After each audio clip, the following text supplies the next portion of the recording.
This is Chris Gunness, UN spokesman's latest tweet. United Nations Relief Works Agency is overwhelmed in Gaza. We have reached our breaking point. Our staff are being killed. Our shelters overflowing. Where will it end? And here is his latest interview where he breaks down on live TV over the Palestinians being killed by Israeli shelling. The rights of Palestinians, even their children, are wholesale denied, and it's appalling.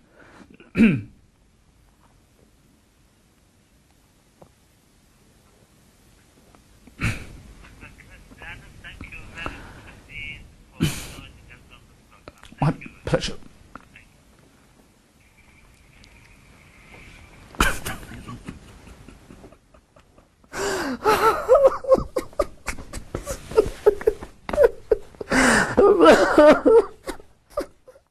United Nations Relief and Works Agency condemns in the strongest possible terms this serious violation of international law by Israeli forces. Israel is intentionally targeting civilians. Americans can understand how white racists, how members of the KKK could intentionally target and murder black children. Apparently there's a mental block in our country not understanding that there are Jewish racists and they are intentionally targeting children.